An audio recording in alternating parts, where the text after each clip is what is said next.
em nome do professor Edvardo Madureira, reitor da UFG, dar boas-vindas a todos vocês e dizer que vocês, por favor, se sintam em casa aqui na UFG.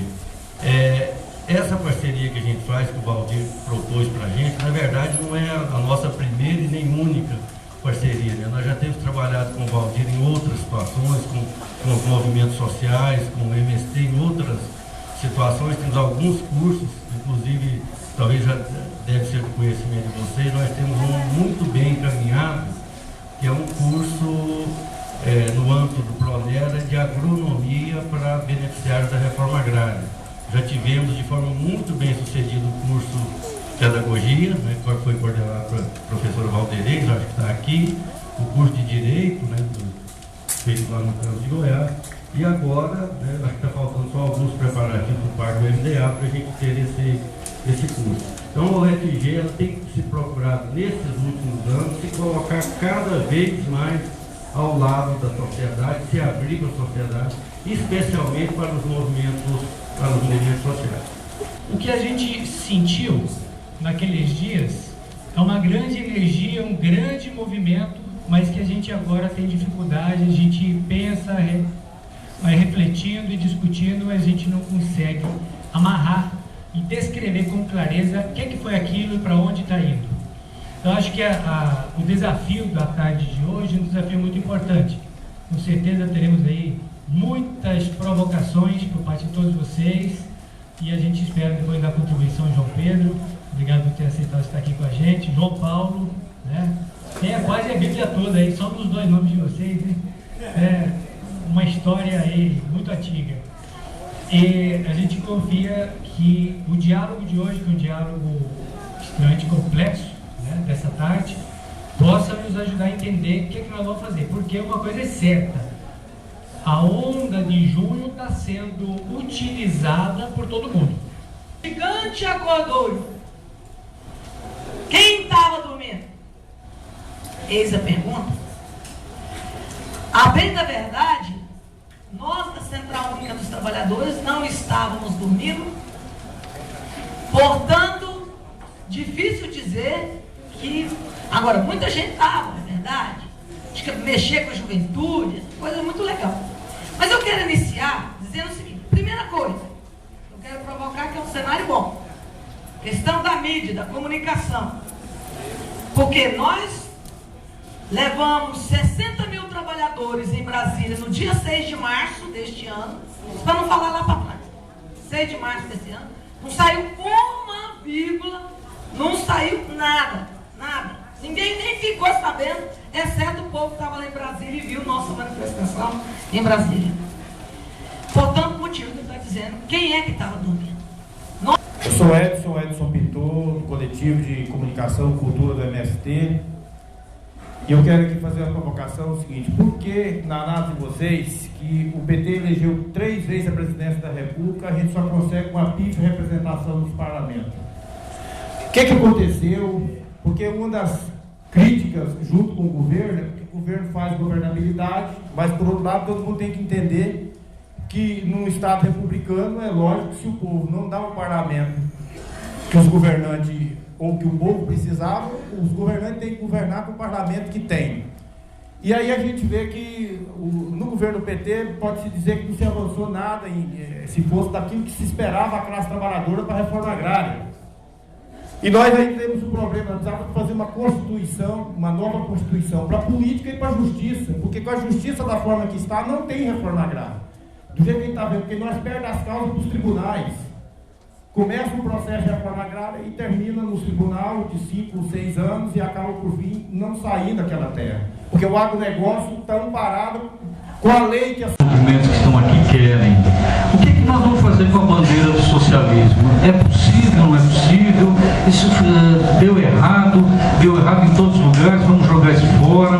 Se não vamos jogar isso fora, o que é que nós vamos fazer? Que proposta de socialismo, que proposta de Estado nós temos? No que se refere, eu volto a frisar a questão local, no que se refere ao poder local, esse é o espaço que potencializa o que vem, que que alguns aqui colocaram, reflexões permanentes de ações coletivas. Só é possível a gente qualificar a nossa ação se a gente tem na mão o que coordenar, se a gente tem na mão o pedaço do poder. E se a gente tem na mão o pedaço do poder ideológico diferente da porcaria que a gente não quer. Porque nós sabemos o que nós não queremos. O que o João Pedro falou, a luta de classes, essa coisa toda, esse trem cansa. Nós não queremos ficar com uma luta de classe eterna. Nós queremos o paraíso da classe nossa também. Só que ele não acontece lá em Brasília. Ele acontece lá em Brasília, ele acontece nos estados e acontece nos municípios. Eles querem. Por que o Friboi, aí eu esqueci dessa figurinha aí. Por que o Friboi veio ele quis comprar o PSB como legenda? Não deu muito certo, ele ficou um tempinho no PSB, aí caiu fora, foi para o PMDB. No dia da filiação dele, ele se auto-lançou candidato ao governo do estado de Goiás. Mas com o Júlio e o Íris, que seja um ou outro, do ponto de vista do projeto, do ponto de vista ideológico, o Marcos Satélite é diferente. Eu estou vendo você balançar a cabeça. Não é diferente. Nós estamos no sal igual.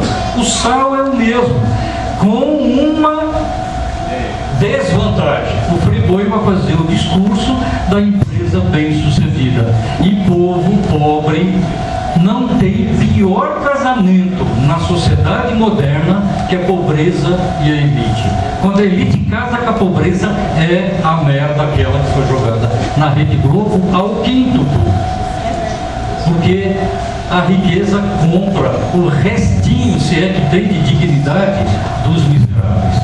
E a gente precisava, entre outras coisas, também quebrar com esse monopólio. Porque durante anos, o modo Nelore de pensar é o modo Nelore de pensar, porque eles compram o resto de consciência que tem, essa massa desorganizada. E a massa desorganizada, ela mora num lugar. O Antônio Gomide está fazendo, eu trabalho há 15 anos em Anápolis, está fazendo um mandato maravilhoso em Anápolis. Mas o que eu acho que falta e faltou para o PT perceber quando ele já teve 82% de aprovação no primeiro mandato dele? Se queria preparar a figura, tinha que dar um giro maior. O Gomide precisa ser reconhecido como administrador, se viesse contrapor Marconi em Porongatu, mas ser reconhecido como administrador. E em Tubiara, em Jataí, em Catalão. Eu sei que ele está andando no estado, está correndo no estado, mas falta ainda aquela liga entre a figura dele com o projeto que nós vamos oferecer. E aí eu sou parte responsável nisso também. Então a minha ausência é a negativa do Antônio ter esse projeto, mas o que ele vai oferecer para combater, de um lado, um modo Nelore de pensar representado pelo Marconi e o Íris, e do outro lado dizer, não, nós temos também em que avançar. E não vai ser muito mais que o projeto desenvolvimentista. Na atual conjuntura, o processo eleitoral nos dá isso. Nada, as novas mídias não chegou ainda no domínio da população brasileira. Porém, a marca dos movimentos sociais está lá. Queiramos ou não, o movimento sindical lá da FETRAF está nos municípios, o MC está nos municípios. Então, qual é esse canal aí de comunicação? Esse canal de comunicação, quando os movimentos foram tragados, sugados para a burocracia estatal, esse movimento ele criou um monte de ruído na comunicação com a massa. Vocês têm que repensar se vocês são efetivamente as lideranças do ponto de vista locais que acham que são. Retomem isso. Vejam como é que está essa relação, essa simbologia entre ideologia, massa, dirigente e daí para a proposta. Essa contradição porque uma parte da classe está ajudando a administrar o capital, né? E segundo, em Goiás é pior que a nível nacional, porque você diz que nós vamos votar na Dilma, que é menos pior. E em Goiás, o menos pior, eu acho que vai ser o voto nulo de comunicação. Então, para mim, essas seriam três lutas que a gente devia centralizar, né? Essas que propuseram o plebiscito, a democratização do meio de comunicação e a auditoria da dívida. Conversamos aqui, eu passo por João Pedro.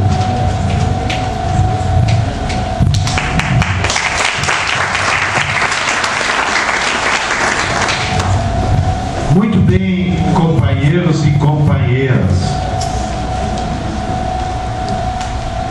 Nesse âmbito de ausência de disputa da luta de classes nas ruas, ou nas fábricas, ou na universidade, vocês mesmos aqui refletiram que falar de Marx nos ambientes universitários te olham assim, esse cara tá louco. Porque a maioria dos professores viraram neoliberais só preocupados com o seu Leitz, que é uma homenagem a um pesquisador, nem sentido tem. Nesse âmbito, houve um processo de acúmulo de forças pela via eleitoral. Então, nós disputávamos eleições na prefeitura, elegíamos vereador, prefeito, deputado, governador, presidente da República.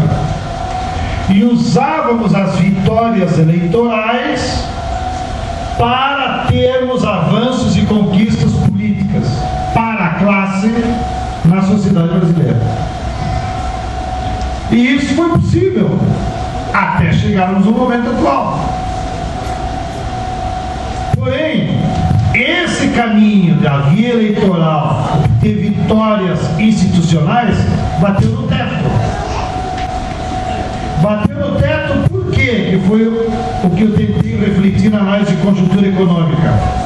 Porque as melhorias da população da casa para fora exigem reformas na política econômica que afetam os interesses da burguesia.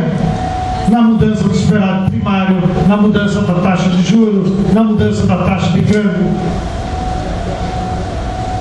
Bem, então, qual é o desafio que está posto partidariamente nessa interlocução com a militância institucional? Que as ruas estão nos dizendo agora de que nós só vamos conseguir ter vitórias eleitorais daqui para diante se antes nós tivermos avanços políticos nas ruas. E inverteu a lógica agora. Não sei se estou me fazendo entender.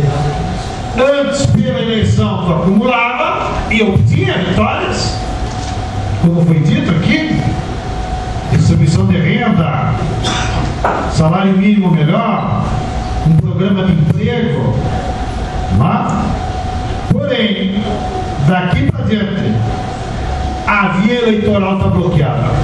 Ela bateu no teto. Então nós precisamos agora priorizar as energias no movimento de massas, no movimento político das ruas, para que desse movimento gere um acúmulo de força que se reproduza nas eleições. Agora estamos num período de resistência, ou seja, já paramos de descer. E o sinal da juventude que não estava organizada nos indicou que há um clima na sociedade brasileira que quer mudanças, portanto que já está sinalizando, tem que lutar. Lembre-se, olhando para a história que nos ajuda, quando houveram as primeiras greves dos metalúrgicos no ABC em 78, ou quando a polícia matou Santo Dias, dia 30 de outubro de 78, nem a burguesia, nem a classe trabalhadora imaginava que aqueles eram sinais do reascenso da luta contra a ditadura. E houve, e durou até 95. Ou seja, foram 15 anos de luta. Então, o que está se abrindo agora é um período que deve demorar 10, 12 anos para nós conquistarmos um outro projeto, um outro programa de reformas. também nós não se iludir que mesmo que a moçada volte para a rua semana que vem, que nós já vamos ter conquistas. Elas vão demorar. Mas já é o positivo que a classe está disposta a entrar em movimento. Quarto elemento. Dialogando um pouco com o Zé Paulo, que bateu muito nessa tecla e faz parte da profissão dele como pensador na universidade. É verdade que a classe trabalhadora não tem um programa. Se você quiser, ele não tem um projeto que unifique. Porque projeto não é o partido político que faz a reunião do comitê central, faz uma análise de conjuntura do país e diz para onde nós temos que ir. Isso todos têm, PT, PCdoB, de todas as matrizes ideológicas que vocês quiserem, um mais radical, outro menos radical. Nós até brincamos, né? Tem a turma do socialismo já, que daí parece aqueles crentes da Assembleia de Deus. Só Jesus salva. Então nós à esquerda mudamos Jesus por socialismo. Só o socialismo salva. Sim, mas as massas querem trabalhar, comer, viver bem. E nenhuma revolução foi feita com essa palavra de ordem. Só o socialismo salva. Porque a massa quer comer, então o socialismo. Se ele é tão bom que só ele salva, então vamos comer, né? Deve ser assim um pudim. E tão bom. Com que isso que eu quero dizer? Que o programa, ele não vem antes da mobilização. O programa é o que unifica as classes. Então as classes estão dispostas a todos, nas suas categorias, se identificar com aquele programa. Mas como é que tu constrói o programa? Tu não constrói na teoria, nem em reunião, nem em plenárias. Tu constrói o programa num longo processo de luta de massas e de reflexão teórica desse setor que nós estamos chamando os intelectuais orgânicos coletivos, que o Grande chamava aos movimentos, sindicatos e partidos. Nós só vamos construir ao longo desses próximos anos de mobilização de massa. Isso é para nós não cair numa saia justa de que sem um programa unificado, então não dá para fazer nada. Aí seria o fim do mundo.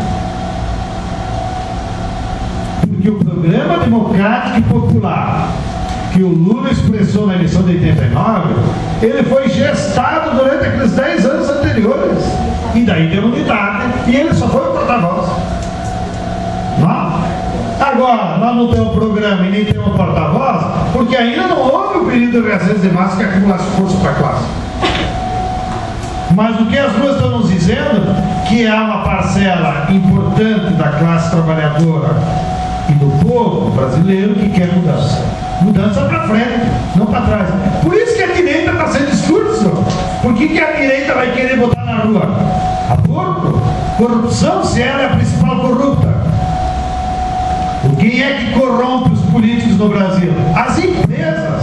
Por que desapareceu o tema da corrupção da Globo?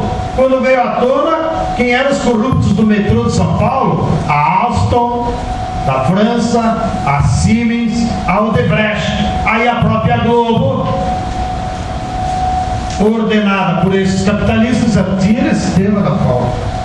E saiu da pauta, ninguém mais fala da corrupção do metrô e de nenhuma corrupção. Porque os capitalistas são os corruptos. Os políticos que recebem dinheiro dos capitalistas são só lucros. Bem, então sigo.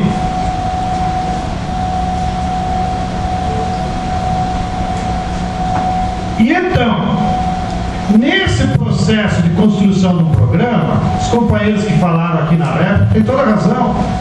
Há vários temas que são necessários reformas estruturais. O tema da auditoria da dívida está tudo ligado com o superávit primário e com os gastos públicos. E nós temos que discutir. Lá no Rio de Janeiro, em plenária como esse, o enfrentamento da luta de classe é tão grave que lá um dos pontos centrais que os movimentos estão colocando é a desmilitarização da PM e contra a criminalização dos movimentos sociais. Não? Mas em outras regiões lá do Rio Grande, esse não é o tema central. Não? Então, mas é um tema importante? É. Mas de desmilitarizar a polícia militar no Brasil, só com uma constituinte. não vai ser um abaixo-assinado dos movimentos cariocas. Assim como o tema dos meios de comunicação, talvez seja o que está mais acúmulo, porque tem unidade no projeto, tem uma campanha de coleta de assinaturas e tem todos os movimentos envolvidos.